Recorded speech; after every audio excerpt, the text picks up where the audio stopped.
When this fucking beat drop, you already know what fucking time it is. Daily Dose is on now. Check it out, y'all. Yes, sir. It's Power 106, baby. Teddy Mora, and it is a pleasure to talk to this man. I seen him online whoop someone's ass in a historic record pace or time, all right? It is a pleasure to talk to Ulysses Monster Diaz. What's up, big dog? What's good, my brother? Man. Hey, man, thank you guys so much for this opportunity, man. Truly appreciate it. Hey, listen, bro. You notorious with the hooks and all that punches, bro. I don't know, man. If you could just do that, but we got to talk about your big fight, man. It was a bare knuckle fighting championship 14th. It went down, and you knocked somebody out in 3 seconds. How the hell does that happen? My brother, listen. I manifested this, man. 1 week before my fight, I called my manager. I told him I'm gonna set a record for the fastest knockout. I was training this move for 2 months before this fight, over and over and over and over. I saw it in my dreams. I'd be watching Netflix with my girl, and I'd pop out doing these moves. And I just saw it, and I saw it, and I saw it, and I saw it. I saw it all the way till I walked into the ring. And when the referee said fight, I did what I seen a million times, brother. Listen, if you asked me before this fight happened, if you asked me the best case scenario, it couldn't have came out as best as it did that night. You know what I mean? Bro, and you know it's crazy. So that thing trended, right? And so people that aren't familiar with like bare knuckle fighting, or just people that don't even rock with like MMA like that, or you know what I'm saying, like mixed martial arts, they definitely, you got on their radar. You know, they're like, yo, this dude knocked somebody out that quick, and then it started becoming like you were a gift, bro. You were a meme, bro. That's how you know you really made it. Like you trend, you go viral, and then you're a meme, bro. Like you're a gift. Like how did that feel? Like overnight. Like I'm sure when you got back to the locker room or whatever, the dressing room, you saw your phone flooded. So I didn't turn on my phone till the next day. Yo. Because I knew it was gonna be blowing up. Yeah, it was amazing, brother. And I saw myself on People magazine in Spanish. So, I mean, I saw myself on Yahoo News next to Donald Trump and Obama. Listen, it was an amazing feeling. It was unbelievable, man. You know what I mean? Hey, man, I say this because I'm Latino too, right?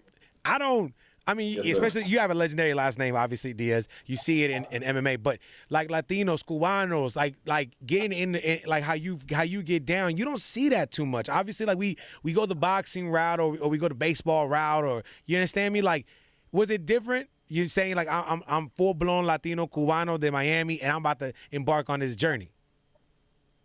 Well, you know, I started off with boxing. I'm 12-1 with 11 knockouts as a boxer. Oh. I did one MMA fight. I'm 1-0 in MMA with 1 knockout, and now I'm 2-0 in bare knuckle. You know, with two knockouts in bare knuckle. Also, I've been fighting my whole life, man. Fighting got me in a lot of trouble as a kid. Got me kicked out of school. Fighting got me sent to prison.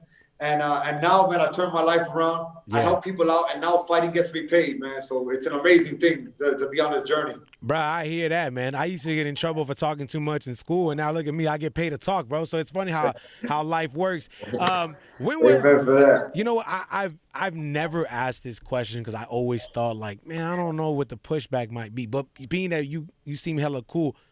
When was that first moment that you knew, oh, this is for me? Like, or like that big fight that you're like, yo, I don't think anybody can F with me, bro. But you know what, man? My first fight, my first professional fight, I turned my life around. I had this come to God moment where I had to change my life, get up off the street, stop what I was doing. Yeah. I started training. I had my first professional fight, and I was just doing it it was like a bucket list thing. It was going to be like, take some Instagram pictures, tell my kids I did it. Yeah. And once I won that fight, brother, it was like the biggest high, the biggest rush, the biggest moment of my life, man. I said, you know what? I have to continue with this. I didn't know how or where it was going to take me, but that was 4 years ago, and it's been an amazing journey. And now we set a world record, brother. So it's like sky's the limit. Those 3 seconds on Friday the 13th changed my whole entire life, brother. And it's funny because people say Friday the 13th is usually bad luck, and not for you, my brother. Well, actually, it was bad luck for the other homie because, bro, 3 seconds to get knocked out. That's all you, man. And I'm excited, man, because listen, I like with hearing your story. Like you box, you do the bare knuckle joint, you do the MMA. Like, what's next for you? Like, because obviously you got eyes on you now that you didn't have before, and now you do. So where do you take it from here? I see you rocking the Monster shirt. I'm sure opportunities are coming, but like, what is the next step for Ulysses? Well, my next step is, I have a big fight. I'm setting up for a big fight in 2021. We haven't signed no paperwork yet, but I'm definitely fighting for bare knuckle fighting championship again. You guys will be one of the first ones to hear the news. But as of right now, I'm taking it easy, brother. I'm not letting anything get to my head. I haven't stopped training since after that fight. I continue my forward progress. And stay focused and keep working hard, man, because that's what got me to where I'm at today. So I love that, man. Keep doing that. Listen, not getting too much into your situation. So is it that you have a deal with bare knuckle now, or that's just where you want to focus your time? Like, I feel like this, I could create a lane for myself. Just curious. I mean, yeah, no.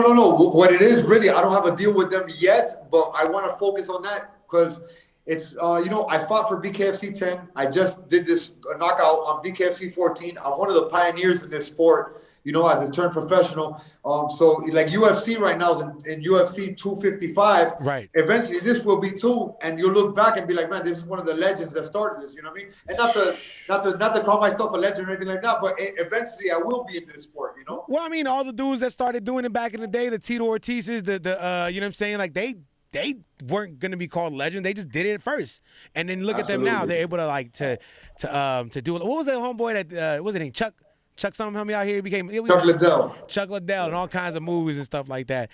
But man, we're really excited to see you. Me personally, bro, Latino. He set a world record. I love the story. I'm like, we got to talk to this dude. We got to get into his head. We got to see what was going through your mind, and we got that. I also see that in the background. You got that. Is that Miami Hurricanes joint?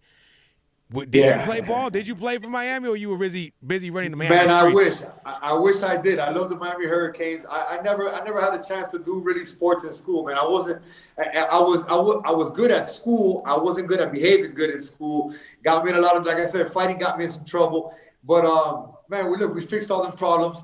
I said, we're fighting is now getting me paid. It's getting me notoriety. It's an amazing feeling to be talking to people like you, and I truly appreciate these opportunities, my man. Oh, my dog, come on now. It's nothing. I guess the last question I want to ask you, something that we've been seeing a lot, because you're a street cat. Like, you're a street dude. You've been there. Why is it now that people in the street or in that life shy away, more prevalent to shy away from fighting, and they resort to other actions that obviously are getting people killed? You see a bunch of rappers now going through it. Like, why are we moving away from the days that you got an issue with somebody, you handle it like this, and then, you're not having that now? People are so quick to grab a gun or whatever. Why is that, G? You know what? In my opinion, I think it's that because of, I think social media tends to, with the social media that we got going on now, things like where if me and you got beef and whoever's there watching, okay, they know we got beef. But now if we got beef, people are filming it. Now 1 million people know about your beef, and that kind of escalates. People getting their feelings. Pride gets hurt. Egos get hurt. Yeah. And things escalate to where obviously they shouldn't go. You know what I mean? So all that back in the day stuff where only a couple people knew about your beef. Now everybody knows about your beef, and some people just obviously just getting handled the wrong way. You know what I mean? Nah, no. That's my opinion. Nah, you're definitely right. That makes a lot of sense, right? Because there's nothing more dangerous than the ego, right? And once you bruise that ego and your pride gets hurt, because like you said, now that everyone's seen you take an L, then shit, you resort the other way. And I think that makes perfect sense. And I just want to be clear. Me and you would never have a beef, brother. Okay? First of all, you my brother, man. And I appreciate you, brother. No, I'm glad you said that. No, because I will whoop your ass. Like, you know what I'm saying? Like, I will whoop. I don't want no problem, man. All right, nah, I'm kidding, man. Listen, Ulysses, you're just starting off in the game. And I don't mean that with no disrespect. I'm just saying you're starting off in the game. You're a young cat, and you're putting Cubanos and you're putting Miami on the map, and you're putting them on your shoulders. I'm excited to see where you go from here. Just don't change, dog. Because, we got this all on tape, bro. When Teddy trying to holler at you in 2 years and you making too much money, you don't pick up my phone, bro. I ain't going to like that.